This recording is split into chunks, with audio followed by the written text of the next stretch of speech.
como que nós temos nos portado diante da santidade de Deus? Como que nós temos nos portado diante da impiedade deste mundo? E como que nós temos nos comportado diante do compromisso ao qual nós fomos chamados? Talvez nós sejamos gratos a Deus por não estarmos no mundo, por sermos diferente dele. Talvez nós até oremos assim: eu te agradeço, ó Deus, porque eu não sou como as demais pessoas, desonestas, pecadoras, adúlteras. E com certeza eu não sou como aquele cobrador de impostos. Jejuo 2 vezes por semana e dou o dízimo de tudo que ganho, conforme aquele religioso que Jesus retrata lá em Lucas 18. Será que temos sido desses hipócritas? Como que nós temos vivido de fato? E além de nos questionarmos como que nós temos vivido, como será que o Senhor está nos enxergando? Como que o Senhor tem enxergado a sua igreja?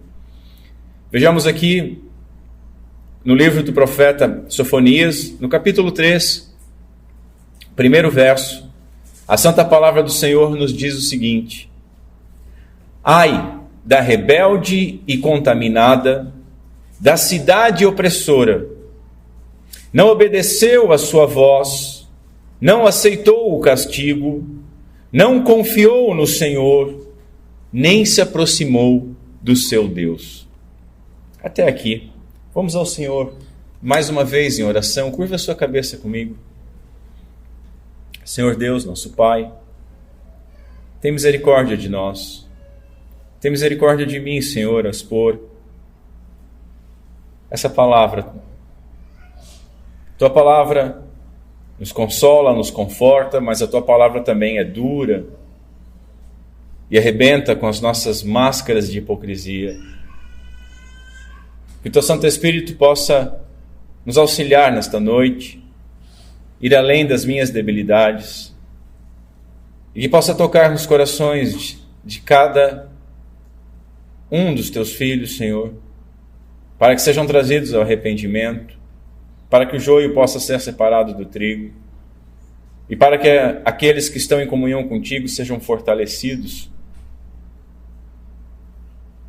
Pedimos essas coisas no nome santo de Cristo Jesus, ao qual nós pedimos que seja glorificado nesta noite em nosso meio.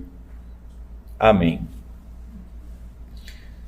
Meus irmãos, o reformador Martin Bucer, ele morava em Estrasburgo e ele recepcionou Calvino quando este foi expulso de Genebra. E ele tem uma frase muito interessante a respeito do profeta Sofonias.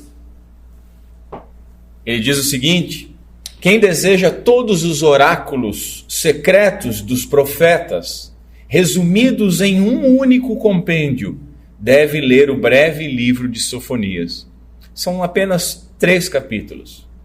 E é interessante nós notarmos que o profeta ele não focaliza nenhuma nação específica que receberá o justo juízo de Deus. Pelo contrário, ele é um profeta de juízo universal. Ele fala a todos, fala a todas as nações, fala a todos os povos. Charles Spurgeon diz que as ofensas mencionadas neste versículo, elas são encontradas em nações, elas são encontradas em igrejas, e elas são encontradas em indivíduos até no dia de hoje. E em certa medida, e isso eu falo com muito pesar, e os irmãos vão concordar comigo, essas ofensas são encontradas entre o próprio povo de Deus. Seu nome, Sofonias, significa Jeová esconde, ou Jeová entesoura, ou Jeová preserva, indicando talvez a fé dos seus pais que amargaram o reinado de Manassés, o rei ímpio de Israel. Esse profeta que é desconhecido da maioria de nós, que não é muito tratado.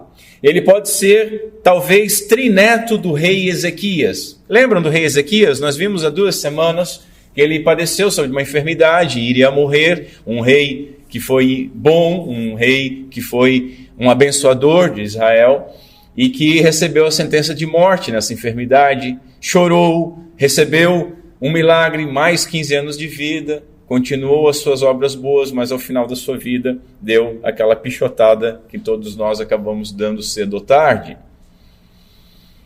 Isso explicaria essa genealogia do que você encontra no capítulo 1, onde apresenta 4 gerações da vida, né? 4 gerações da genealogia desse profeta. E isso é o único caso que acontece nos livros proféticos da Bíblia. Geralmente são até 3.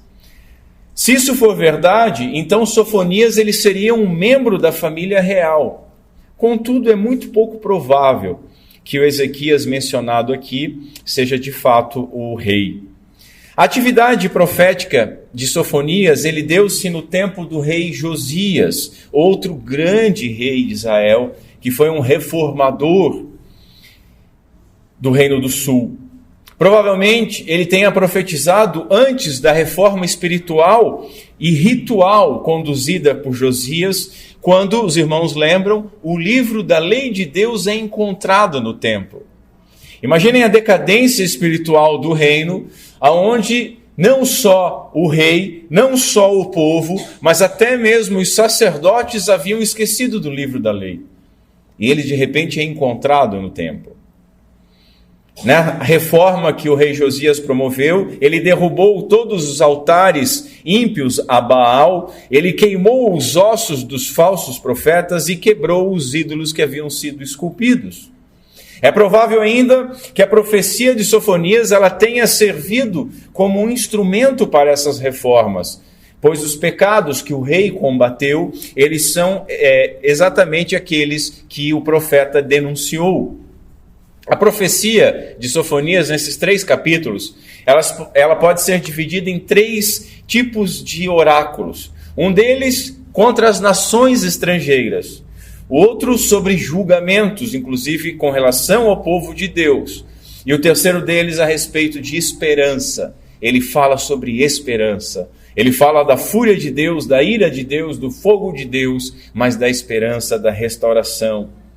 Um teólogo diz que Sofonias declara que todas as nações, inclusive Judá, o povo de Deus, cairão debaixo da ira divina, caso continuem desobedecendo a lei de Deus. Isso serve para nós.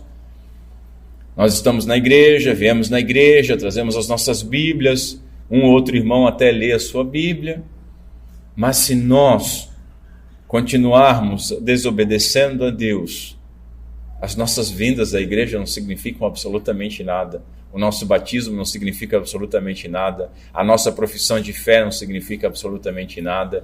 E cairemos debaixo do juízo de Deus. Notem, os versos 15 e 16 do capítulo 1, eles trazem uma palavra muito dura. Eles dizem o seguinte, falando sobre o dia do Senhor: aquele dia será um dia de indignação, dia de tribulação e de angústia, dia de alvoroço e de assolação, dia de trevas e de escuridão, dia de nuvens e densas trevas, dia de trombeta e de alarido contra as cidades fortificadas e contra as torres altas. São palavras duras. Esses versos eles foram utilizados num antigo hino medieval chamado Dia de Ira, que a igreja na Idade Média cantava. E a letra desse hino diz assim: dia de ira, dia de lamentar, dos profetas, os avisos se cumprem, céus e terra em cinzas a queimar. Ó que temor nós, os homens, sentiremos, quando vier lá do céu o juiz, de cuja sentença todos dependemos. Imagina a igreja cantando isso hoje, né? Essa igreja meio Nutella, essa igreja meio floquinho de neve, que fica meio sentimental. Não, vamos falar somente das bênçãos de Deus e vamos cantar que somos abençoados por todos os lados. E aí nós entendemos quando se canta que somos abençoados por todos os lados, nós vemos o estado que a igreja está. E de maneira nenhuma ela está sendo abençoada por todos os lados, porque ela está chafurdando no lodo.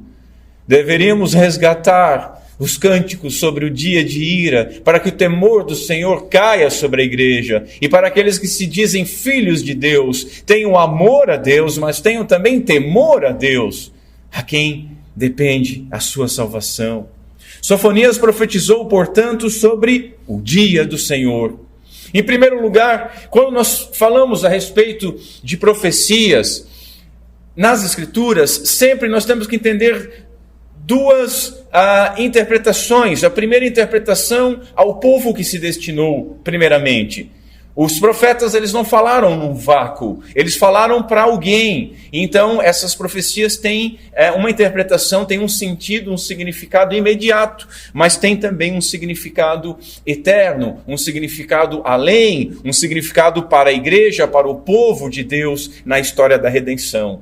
Em primeiro lugar, o propósito da sua mensagem imediato era chamar ao arrependimento o povo de Jerusalém, os destinatários originais. E esses, se não se arrependessem, eles seriam destruídos pelos babilônicos, o que, infelizmente, nós sabemos que aconteceu.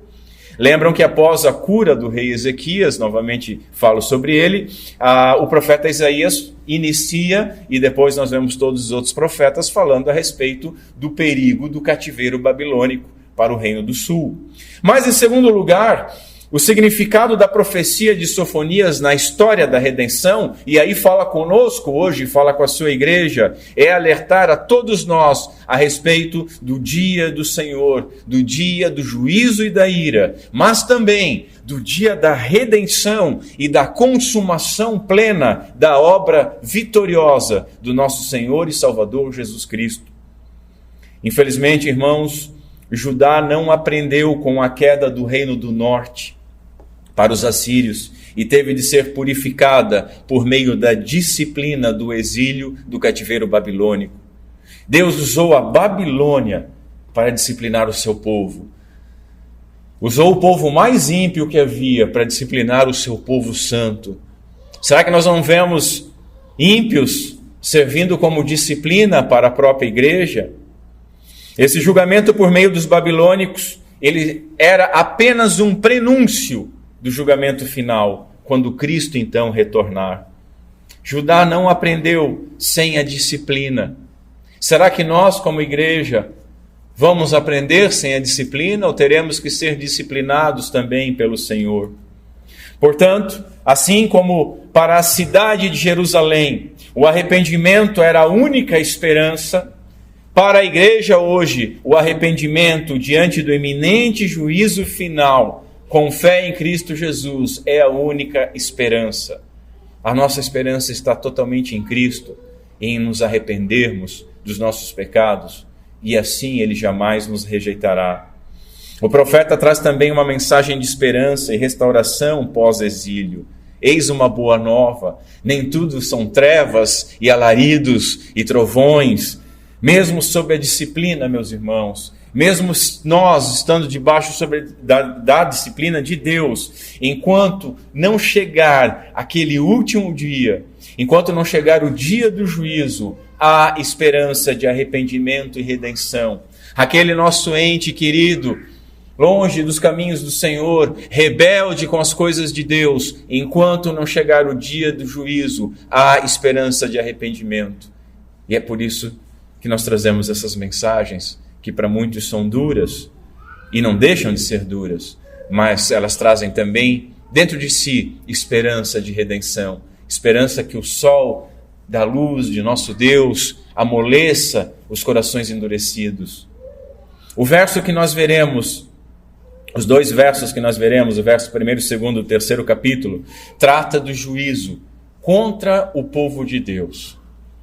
Os irmãos notaram que nós estamos dando uma olhada nos profetas, olhamos primeiro Isaías, depois fomos para um profeta menor, Naum, e agora estamos em outro profeta menor, estamos vendo como Deus vai tratar com os povos, as nações, como Deus, na segunda mensagem, ele preserva o seu povo no meio da impiedade das outras nações, mas como também Deus traz juízo para o seu próprio povo, porque ele é um pai do seu povo, e como pai, ele tem que disciplinar quando os seus filhos se comportam de maneira não condizente com aquilo que foram chamados a ser.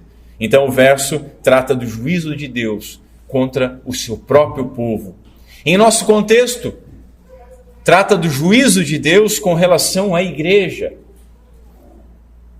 Pedro, o apóstolo, ele escreveu o seguinte: porque já é tempo que comece o julgamento pela casa de Deus. E se primeiro começa por nós, qual será o fim daqueles que são desobedientes ao evangelho de Deus? 1 Pedro 4. Sim, meus irmãos, nós sabemos o fim terrível daqueles que estão longe do Senhor, mas nós devemos nos perguntar, será que você, será que cada um de nós está verdadeiramente perto do Senhor? Será que nós estamos verdadeiramente em Cristo? Somos um com Ele? Fomos justificados com Ele? Ou estamos como parasitas no corpo místico de Cristo, esperando sermos retirados pelo fogo? Porque se nem todos os que são de Israel são de fato israelitas, como Paulo escreveu aos Romanos, nós devemos entender o seguinte, que nem todo membro da igreja visível é automaticamente um salvo. Pelos corredores das nossas igrejas circulam muitos não regenerados. Urge que nós, que temos o Senhor perto de nós, que temos o Senhor no meio de nós, assim como Jerusalém tinha, nós avaliemos se nós temos ouvido de fato a voz de Deus, se temos nos submetido à sua disciplina, se confiamos nele e se temos nos aproximado realmente dele. Assim como o povo de Judá acomodou-se porque estava no meio do povo eleito, muitos de nós, porque estamos no meio dos eleitos de Deus, porque estamos convivendo com os crentes, podemos achar que estamos salvos. E muitos de nós podem estar se enganando. E podem talvez descobrir que se enganaram mais tarde demais. Hoje ainda não é tarde. Hoje ainda é dia de salvação. Muitos que habitam junto com os crentes se imaginam como crentes, mas devem se perguntar quais são os seus frutos. Há em você fruto de obediência, fruto de piedade? Ou será que, como Judá, há apenas fruto de desobediência e impiedade? Spurgeon diz que quando o Senhor está julgando homens, ele não poupa aqueles que são chamados de seu povo. Moabe, Amon e Nínive são visitados, mas veja, Jerusalém não é poupada. Meus irmãos, eu sou conhecido como pastor duro, né? As minhas mensagens geralmente têm uma pegada mais dura. E mais uma vez eu venho diante dos irmãos, como voz do Senhor, chamando ao arrependimento. É isso. Que Deus seja misericordioso com os senhores, concedendo arrependimento a cada um que necessita, e que Deus seja misericordioso comigo mesmo, para que pregando aos outros, eu mesmo não venha de alguma maneira a ficar reprovado, como Paulo orou em 1 Coríntios 9. Spurgeon diz o seguinte: há pecados que as pessoas de fora, elas não podem cometer, que os descrentes, eles não podem cometer, tais como estes pecados aqui do texto. Porque quando privilégios próprios criam pecados próprios, eles serão seguidos por castigos próprios. Nós, como igreja, como um povo aliançado com Deus, temos sido agraciados com um rico privilégio, meus irmãos. Que não seja a graça a graça bendita e amorosa de Deus, a razão de nós nos tornarmos frouxos, pois é o amor de Deus que nos constrange e que chama ao arrependimento, e é a sua graça que concede o arrependimento aos seus filhos. F.B. Meyer diz que Jerusalém não aprendeu com os castigos derramados sobre as outras nações, mas prosseguiu no seu curso, moralmente impura, opressora, recusando a instrução e alienada de Deus. Meus irmãos, que a mensagem amoleça e não endureça os nossos corações, e que Deus, Pai, nosso Senhor, nos auxilie, e que sejamos todos nós despertados do sono que a maioria de nós está dormindo. Em primeiro lugar, nós lemos: ai da cidade opressora, da rebelde e manchada, ou em outra tradução, da rebelde e contaminada. Infelizmente a igreja tem sido contaminada. A igreja, meus irmãos, é a cidadela de Deus hoje. A igreja é a Jerusalém de Deus hoje. E contra a igreja, contra a cidade de Deus é dito ai. Ai. Ai é uma palavra de calamidade. Jerusalém, ela é chamada com frequência de a cidade santa, mas no tempo do profeta Sofonias não demonstrava muita santidade. E nós somos chamados do povo santo de Deus, mas nós temos visto dia após dia que a igreja não tem sido reconhecida pela sua santidade. Jerusalém carregava o nome de Deus, assim como a igreja hoje. Mas, assim como hoje o nome de Deus tem sido blasfemado pelos ímpios por causa da impiedade da própria igreja, naquela época até os gentios chamavam a cidade santa de rebelde e malvada cidade, como Esdras 4 registra. Infelizmente, meus irmãos, nós sabemos que nenhum pecado fica sozinho. Que bom se ficasse. Mas um pecado sempre traz os seus irmãos e traz os seus primos para dentro de nós, para viverem junto com eles. E tem trazido os seus primos e os seus irmãos para dentro da igreja e tem se avolumado no seio da cidadela de Deus. Após profetizar contra as demais nações, Sofonias profetiza também contra Jerusalém e a sua futura aflição. Em Êxodo, capítulo 19, nós lemos o seguinte: agora, pois, se diligentemente ouvirdes a voz e guardardes a minha aliança, então sereis a minha propriedade peculiar dentre todos os povos, porque toda a terra é minha, diz o Senhor. Por causa, meus irmãos, da posição favorável de Israel e principalmente da cidade de Jerusalém entre as nações, esperava-se mais obediência. Assim, haveria uma punição maior pela desobediência. Quando nós somos adotados por um grande, maravilhoso e santo Deus, espera-se obediência. Mas se nós não demonstrarmos os frutos dessa obediência, que juízo terrível que nós merecemos. Se os pecados de Jerusalém são detestáveis, porque eles foram cometidos contra o Deus que se revelou de maneira pactual e graciosa, meus irmãos, como que nós poderemos classificar o pecado da igreja hoje? Cometidos contra Deus Pai, que entregou o seu Filho, Cristo Jesus, por amor a nós. Cometidos contra o Filho que graciosamente entregou a sua vida por nós, e cometidos contra o Espírito Santo de Deus que habita em nós.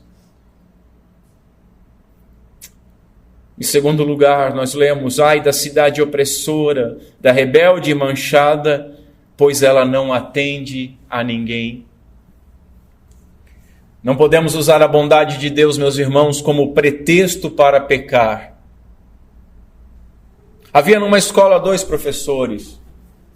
Um professor era muito rígido, muito severo, muito austero. Os alunos jamais chegavam atrasados. Os alunos jamais conversavam em sala de aula, tomavam notas, ficavam em silêncio, respeitavam ele até o final da aula. Mas havia também um professor muito bondoso, um professor muito bonzinho, um professor muito querido. E os alunos faltavam às aulas. Os alunos não se preocupavam com os horários e chegavam tarde na sua aula. E entravam conversando, atrapalhando a aula. E continuavam conversando durante a aula. E muitos se levantavam antes da aula acabar e iam embora. Até que veio o exame final. E a prova do professor bonzinho foi severa. E aqueles alunos foram reprovados.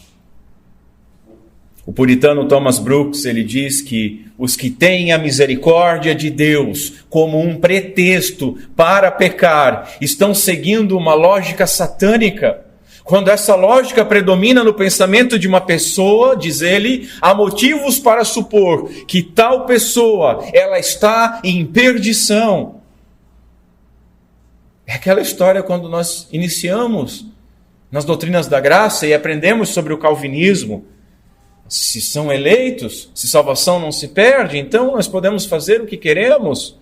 É aquilo que Paulo responde de maneira sarcástica até no capítulo 3 de Romanos, que eles recebam um juízo, porque dizem que nós pregamos que podemos pecar à vontade. Não podemos, jamais. Como pecaremos se morremos com Cristo e com Ele ressuscitamos? Se estamos numa nova vida, aqueles que se apropriam da ideia, da graça maravilhosa de Deus que perdoa pecadores para viver de qualquer maneira, estão tão enganados e tão afastados dessa graça e tão cegados pelas próprias concupiscências que estão caminhando em direção ao abismo enquanto dançam.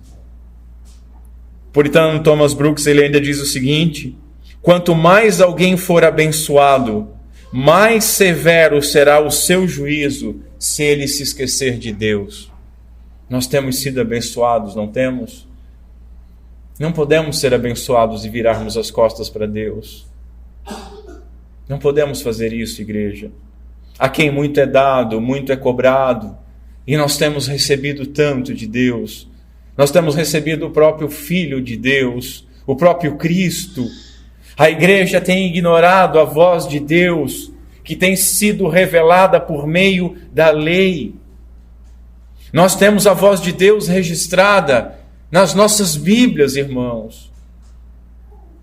Repito, a quem muito é dado, muito será cobrado. Gerações de pessoas ansiaram por ter a Bíblia nas suas mãos. Homens morreram para que nós tivéssemos as Escrituras traduzidas nos nossos idiomas. Pessoas até hoje em países comunistas e islâmicos morrem por terem uma Bíblia. Outros morrem com o desejo de terem uma página da Bíblia. Circulou há certo tempo um vídeo de uma reunião, se não me engano, não quero generalizar porque tinha um olhinho puxado e tal, mas ao que parecia devia ser ou na China ou na Coreia do Norte, 2 países comunistas. E chegou para aquele grupo de pessoas uma caixa. E quando eles abriram eram Bíblias. E como a gente vê aqueles vídeos daqueles miseráveis na África pulando em cima da comida com tudo, aqueles crentes pulavam em cima das Bíblias com toda a ansiedade e pegavam um exemplar e se ajoelhavam e beijavam e choravam e glorificavam a Deus. A igreja tem ignorado a voz de Deus que está revelada na lei, nos profetas e no Novo Testamento.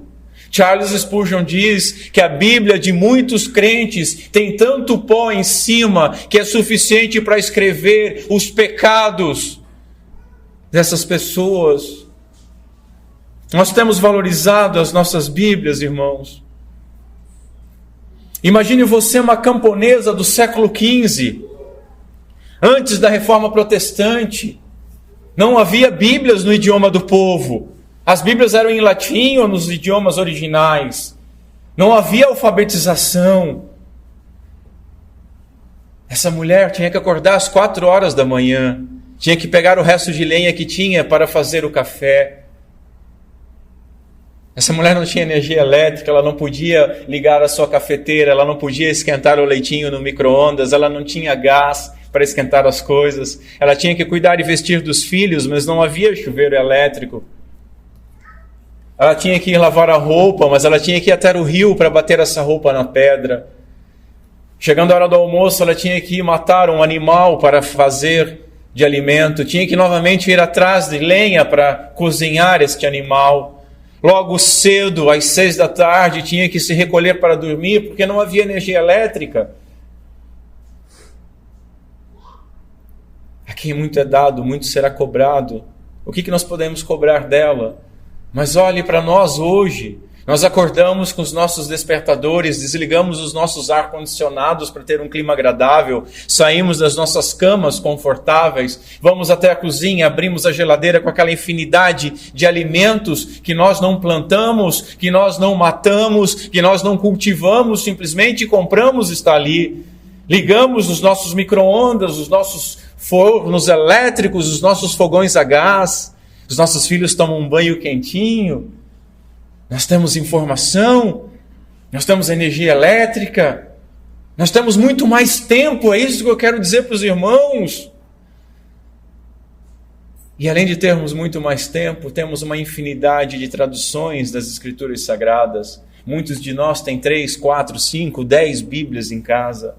E talvez você hoje, antes de vir para a igreja, teve que procurar aonde você deixou a sua Bíblia no domingo passado. É triste saber que tem irmãos que passam a semana inteira sem ler a Bíblia. Nós temos a voz de Deus sendo proclamada. Veja que o povo não obedeceu a sua voz, diz o profeta, ou não atende a ninguém. Irmãos, o Senhor tem chamado diariamente através dos profetas, ou seja, dos pastores íntegros, a sua igreja ao arrependimento. Os irmãos têm frequentado a nossa comunidade e domingo após domingo algum homem de Deus tem pregado a palavra de Deus. Temos nós ouvido de verdade, ou saímos daqui e dizemos, que sermão bacana hoje, que legal, que bacana, muito bom, e só vamos para casa e vivemos como se nada tivéssemos ouvido.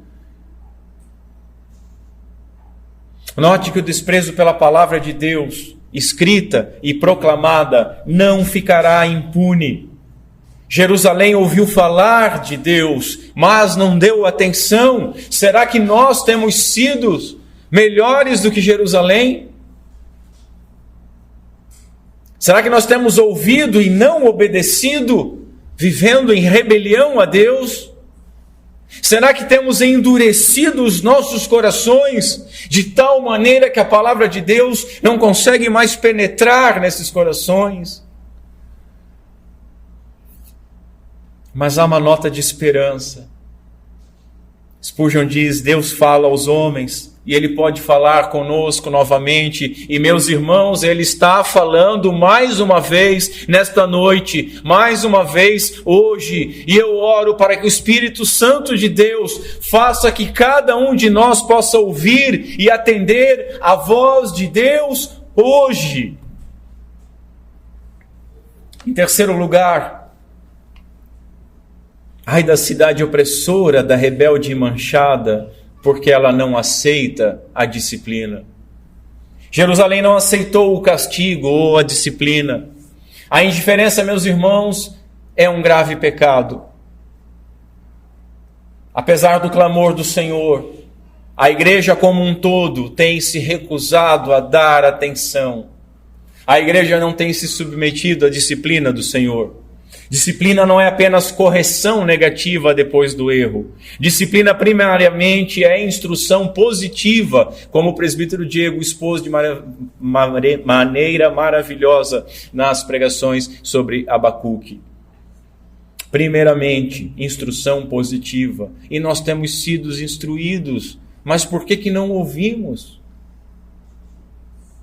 Aquele que rejeita a disciplina, segundo Provérbios 5, morrerá, porque desavisadamente andou e pelo excesso da sua loucura se perderá. A incapacidade de receber bem a disciplina de Deus conduz a um caminho de morte, é inevitável. Deus, como um pai amoroso, Ele quer corrigir os seus filhos. Mas muitos dos seus filhos têm se comportado dentro da igreja como bastardos. Têm desejado não ouvir a disciplina. E quando ouvem a disciplina, fazem de conta que não é com eles. Balançam a cabeça, dizem, não, está tudo certo. Mas não está. E você pode enganar o seu pastor, você pode enganar a sua esposa, o seu esposo, você pode enganar a você mesmo, mas a Deus você não vai enganar.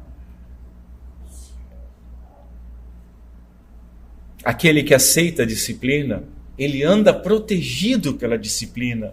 Provérbios 6 diz o seguinte: porque o mandamento é lâmpada, e a lei de Deus é luz, e as repreensões da correção são o caminho da vida. Nós estamos chamados para o caminho da vida, por que pegamos atalhos que conduzem à morte? O coração endurecido, ele torna-se insuportável ao Senhor. Meu irmão, minha irmã, ser corrigido e não se arrepender pode ser fatal. Quantos de nós temos sido corrigidos por Deus? Temos sido corrigidos por pastores? Temos sido corrigidos por irmãos? Temos sido corrigidos pela leitura da palavra de Deus? Mas não nos arrependemos. Ouvir ou sentir a correção sem ser pela correção instruído indica uma persistência em rebelião, indica um coração duro que vai sendo endurecido cada vez mais.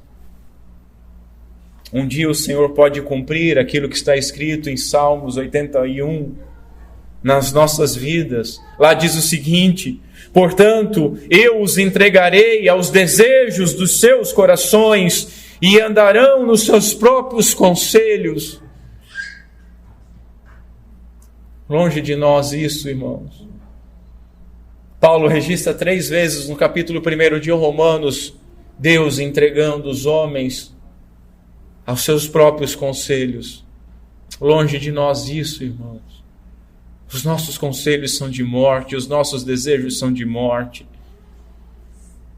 Mas entre tudo isso há uma nota de esperança. A disciplina é também correção, amorosa correção, que dói como um beliscão de um pai ou de uma mãe na bunda da criança. Como uma palmada que corrige. Spurgeon diz que Deus nos corrige para o nosso bem, porque a sua intenção é instruir e não destruir. Ele quer nos levar todos. E os filhos serão disciplinados. Só que os filhos se arrependerão. Nos submetamos, então, à sua correção, como filhos obedientes e amados se submetem a um pai, para que nós não sejamos, então, submetidos à força, ao seu juízo, da qual ninguém vai escapar. Em quarto lugar, ai da cidade opressora, da rebelde e manchada, porque não confia no Senhor. Não há nada mais grave para o nosso Deus, meus irmãos, do que a descrença, do que a falta de fé. Deus abomina a incredulidade. Veja o seguinte: quem não confia no Senhor não pode agradá-lo de forma alguma. Hebreus, capítulo 11, no verso 6, a palavra diz o seguinte: sem fé é impossível agradar a Deus. Quem deseja se aproximar de Deus deve crer que Ele existe e que recompensa aqueles que o buscam. Sem fé é impossível agradar a Deus. Paulo instruindo a respeito da liberdade cristã em Romanos capítulo 14, falando sobre as proibições, ele registra o seguinte: mas aquele que tem dúvidas, se come, está condenado, porque não come por fé, e tudo que não é por fé é pecado. O significado é mais abrangente, pois tudo deve ser feito para a glória de Deus. E sem fé, meus irmãos, sem fé, nada que nós fazemos é para a glória de Deus. E quando nós agimos sem fé, nós transformamos qualquer boa ação, ainda que pareça boa aos olhos do mundo, em pecado.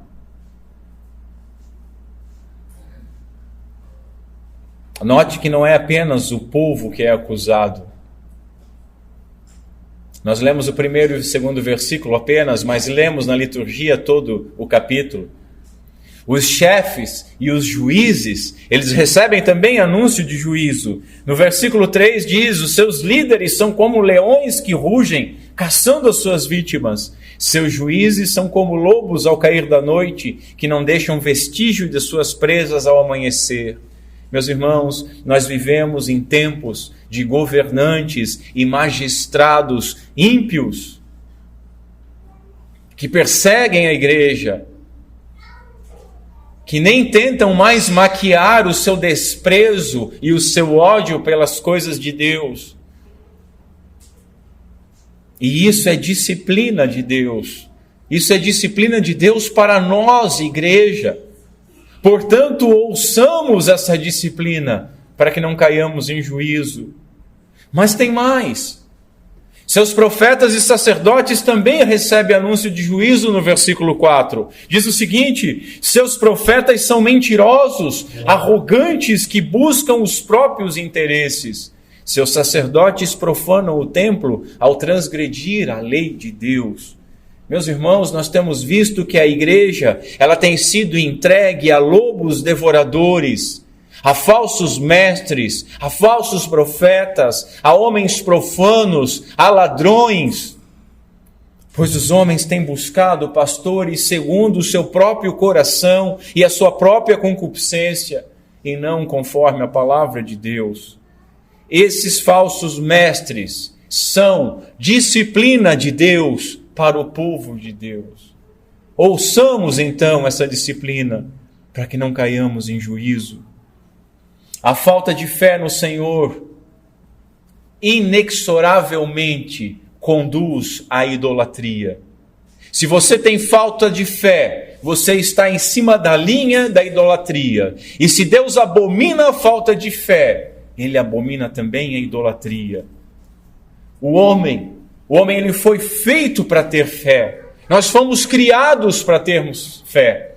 A própria ciência, e olha que a ciência não é confiável, e a ciência ali trabalha de forma ateísta, apesar que a boa ciência ela confirma as coisas de Deus, mas a própria ciência já confirmou, e os irmãos podem procurar isso na internet, que o ser humano ele foi constituído para crer em alguma coisa.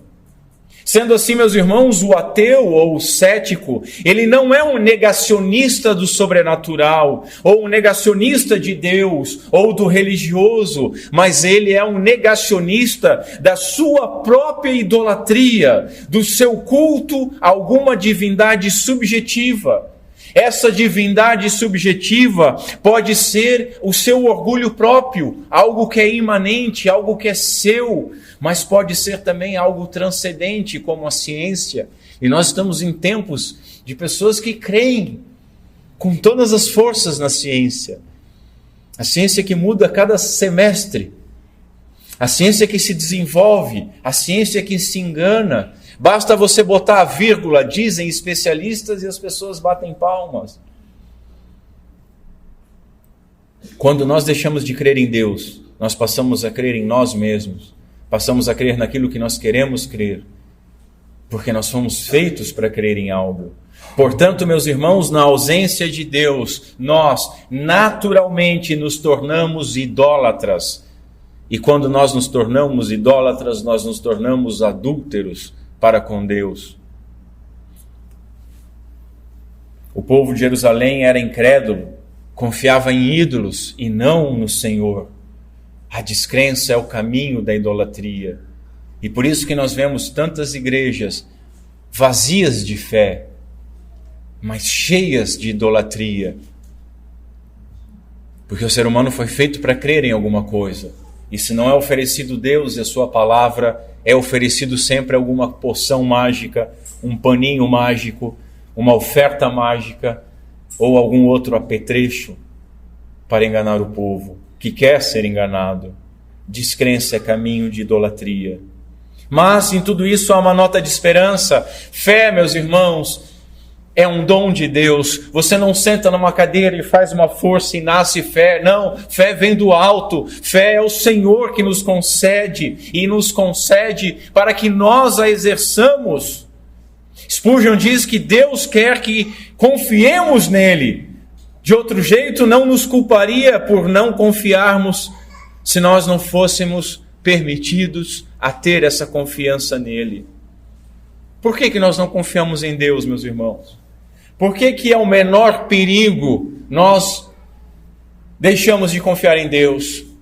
Ao menor aumento de alguma coisa ou diminuição da nossa renda, nós fechamos a mão para as coisas de Deus. Nós fechamos a mão para ajudar os outros. Ao menor risco de, estamos agora, vem uma nova cepa do vírus, já nos atiramos no mercado. Compramos água e papel higiênico para uma nação inteira, como se nós ficássemos a vida toda tomando água e limpando os olhos com papel higiênico. Deixando os outros que precisam de água, que precisam de outras coisas sem. Por quê? Porque não confiamos em Deus. Nos atiramos a ídolos, acendemos vela para Deus que não precisa de vela e para o diabo. Começamos a questionar as coisas de Deus, começamos a ficar com comichão nos ouvidos. Não, mas eu vou procurar um profeta que tem uma palavra forte. Eu tenho uma palavra forte para você aqui nessa mão, ao lado da orelha. Zune, você ouve depois a palavra de Deus muito bem. Creia em Deus. Por que nós não cremos? Pergunte a você mesmo, alguma vez Deus te decepcionou? Ele pode não ter feito aquilo que você queria. E glória a Deus por isso. Porque se Deus tivesse feito tudo aquilo que eu já quis e que eu já orei, eu já estaria no inferno. Glória a Deus pelos nãos. Porque se você, como o pai, o seu filho pede, pai, eu quero bala, eu quero bala, eu quero bala, e você dá a bala para ele, você não é um bom pai. E Deus não nos dá aquilo que nós não precisamos ou aquilo que vai nos atrapalhar. Ele já nos decepcionou alguma vez? Óbvio que não. Ele não tem todo o poder. Se ele tem todo o poder, por que nós vamos atrás de outras coisas? Confiamos às vezes nos nossos seguros, nas nossas poupanças, nas nossas horas extras, na nossa despensa cheia. Deus não é de todo amável. Por que nós não o amamos e não confiamos nele? E somente nele. Em último lugar, o texto diz: ai da cidade opressora, da rebelde manchada, porque ela não se aproxima do seu Deus. Cristo é o noivo da igreja. Como que a igreja, sendo noiva de Cristo, ficaria apartada do seu noivo? Casamentos humanos mantêm-se de maneira errônea, muitas vezes, por aparência, com cônjuges praticamente separados e distantes no mesmo lar. Com o Senhor, meus irmãos, não funciona assim. Ou a noiva está grudada no noivo, ou não está em lugar nenhum. Cristo é a videira e é a videira verdadeira. E se nós, como ramos, não estamos enxertados em Cristo, então nós estamos prestes a secar e a morrer. E já fica o spoiler da próxima mensagem.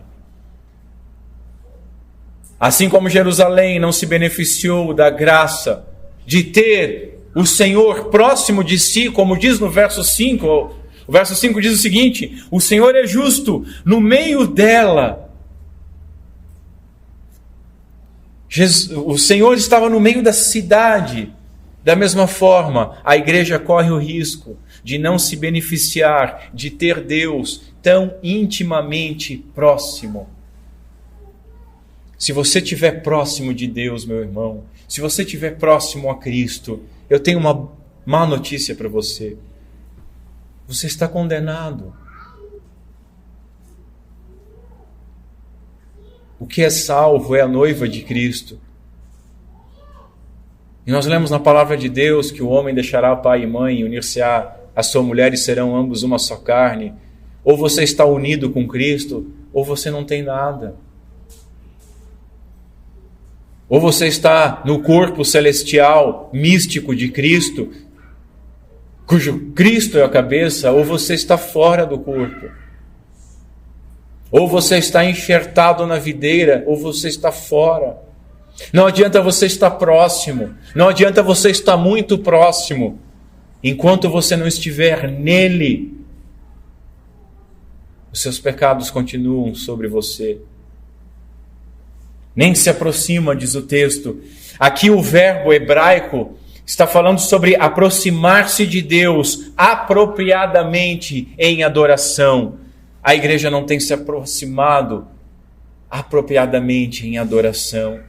Levítico capítulo 10 diz o seguinte: e disse Moisés a Arão: isto é o que o Senhor falou, dizendo: serei santificado naqueles que se achegarem a mim, e serei glorificado diante de todo o povo. A igreja, ela tem se reunido em nome do Senhor. Nós estamos aqui reunidos em nome do Senhor, no dia do Senhor. Que bênção isso! Mas muitos dos membros das igrejas têm estado distantes, têm estado na reunião, mas distantes, conferindo uma mensagem do celular, preocupado com a conta ou o trabalho que tem que fazer amanhã, talvez pensando: o que esse moleque está gritando aí até agora? Isso não vai acabar nunca, meu Deus. Distantes do Deus que deveriam ter vindo adorar. Muitos sendo ritualistas, vem todo domingo, faz todos os trâmites, todos os ritos, participou do batismo, participa da ceia, participa das orações, mas está distante. Mantém a aparência de vivos, mas estão mortos, como a igreja de Laodiceia. Eles não tinham comunhão com o seu Deus. O fato, meus irmãos, é que o Senhor era o Deus da cidade de Jerusalém, mas a aliança com a cidade não era retribuída com relacionamento, porque não havia amor nem culto verdadeiro. A verdadeira adoração vem do coração, não apenas dos lábios. Se nós não ouvirmos a sua palavra, e se não confiamos nele, certamente nós não nos aproximaremos dele corretamente. Mas há uma nota de esperança. Spurgeon diz que Deus quer que nós nos aproximemos dele. Senão, não seria mencionado como pecado o nosso fato de nós não nos aproximarmos dele. Meus irmãos, se não nos aproximar é pecado, e se nos aproximar é bênção. Por que não nos aproximamos? Qual é a lógica idiota e demoníaca que nos afasta do Senhor? Se estamos com sede, o que nos afasta da fonte de água da vida? Se estamos com fome, o que nos afasta do pão que desceu do céu e nos alimenta? Se estamos secando, o que nos afasta do tronco da videira? Arrependamo-nos. Lembremos de onde nós caímos e retornemos então ao Senhor. Ouçamos Tiago no capítulo 4 que diz: aproximem-se de Deus e Ele se aproximará de vocês. Lavem as mãos, pecadores, purifiquem o coração, vocês que têm a mente dividida. Meus irmãos, se nós nos achegarmos ao Senhor com fé, ouvindo e obedecendo a sua voz e nos sujeitando à sua disciplina, com arrependimento, Ele jamais nos rejeitará.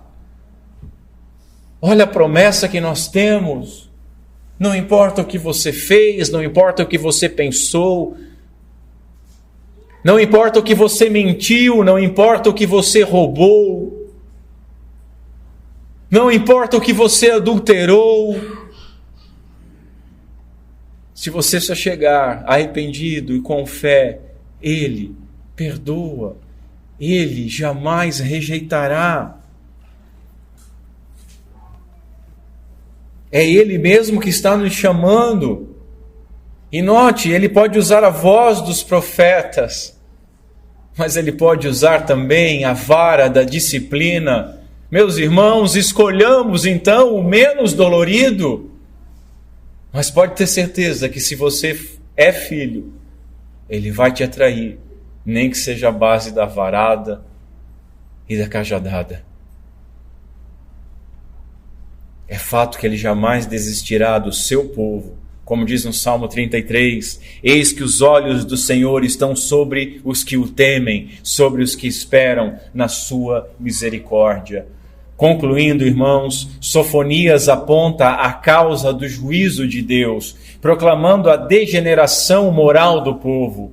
Ele, no entanto, torna claro que a porta da misericórdia está aberta para todos aqueles que sinceramente se arrependerem. E essa porta estará aberta até aquele glorioso dia. Aquele dia ela fechará, mas você não sabe quando é aquele dia. Então não fique brincando na frente da porta, porque quando você piscar, essa porta pode ser fechada. E quem ficar fora vai ficar com choro e ranger de dentes. Vamos e nos apropriemos da salvação que nos é oferecida, adentremos pela porta das ovelhas que é Cristo Jesus, pelo véu do templo que foi rasgado, que é a sua própria carne, pelo novo e vivo caminho.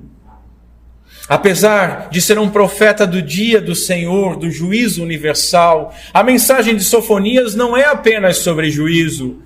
Ele mostra que Deus ele está operando em prol da salvação da humanidade e que após o julgamento serão revelados novos céus e nova terra, onde habita justiça.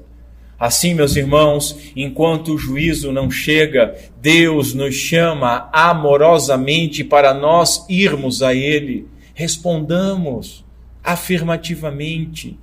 O livro do profeta termina com uma nota de esperança, e isso é maravilhosamente sensacional. Um pastor diz que a esperança é uma grande motivação para a obediência, revela a fidelidade de Deus e traz para nós encorajamento para aqueles que são filhos de Deus, filhos de fato, aqueles que são leais a Deus em obediência, em devoção. Esperança, irmãos, esperança na salvação, esperança no perdão, esperança no amor de Deus, esperança na recepção do Pai. Isso é que deve nos motivar e não o medo. Atendamos ao chamado com esperança de sermos recebidos. A disciplina do Senhor é para correção e não para exclusão. Jerusalém foi advertida, a igreja está sendo advertida mais uma vez hoje. Há em todo o Evangelho uma insistência para que os homens se arrependam das suas obras más e creiam no Senhor. Mas, meus irmãos, mesmo depois de salvos, por nós sermos falhos, o Evangelho continua a nos constranger a uma vida de contrição, de arrependimento. Nós necessitamos disso. Aprendendo e confiando que a nossa salvação depende somente da graça de Deus. Infelizmente, há dentro das igrejas homens que vivem pecando. Estes não são filhos de Deus. O apóstolo João é que escreve isso. Diz o seguinte na sua primeira carta: se alguém diz eu conheço a Deus, mas não obedece aos seus mandamentos, é mentiroso e a verdade não está nele. Contudo, o Senhor permanece na igreja, assim como permaneceu em Jerusalém, conforme o verso 5 nos mostra. Mas o Senhor ainda está na cidade e não pratica o mal. A cada dia Ele faz justiça e nunca falha. Os perversos, porém, não se envergonham. Deixemos nós de sermos perversos, nos envergonhemos e nos arrependemos. O Senhor ainda está no meio de nós, diz um grande homem de Deus. E Ele está no meio de nós, lendo as nossas almas, no mais íntimo de nós. Vamos, portanto, por meio de Cristo, buscar a face de Deus, ouvindo a sua palavra, aceitando a sua disciplina, crendo e nos aproximando dele com louvores que lhe são devidos, tendo os nossos corações contritos e confiando na suficiência do nosso único Salvador, Cristo Jesus. E que Deus Pai seja misericordioso conosco, por meio de Cristo Jesus, nosso Senhor. Amém. Vamos ficar em pé, vamos ao Senhor em oração. Curva a sua cabeça comigo.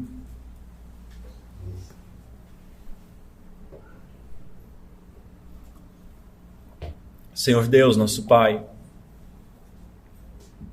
tem compaixão de nós, teus servos. A tua palavra vem nos constranger. E obrigado, Senhor, porque tu nos trata como filhos. Filhos não estão isentos da vara de disciplina. Que a tua palavra sirva para fortalecer os teus filhos, aqueles que estão vivendo em impiedade, que sejam fortalecidos e encorajados.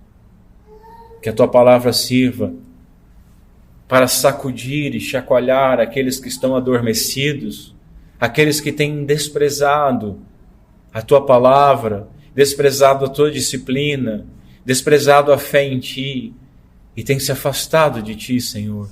Que a tua palavra sirva para atraí-los com laços de amor ao teu trono, à tua graça, à tua glória.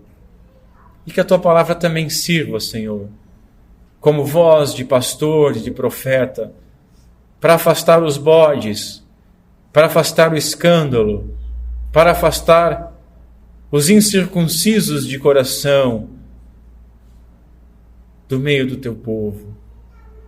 Pedimos, Senhor, que nós, teu povo, sejamos purificados pelo teu Santo Espírito, pelo lavar do sangue do Cordeiro. Pedimos, Senhor, que tu glorifique o nome do nosso Senhor Jesus Cristo em nosso meio e em nossas vidas. Pedimos essas coisas no nome de Cristo Jesus. Amém.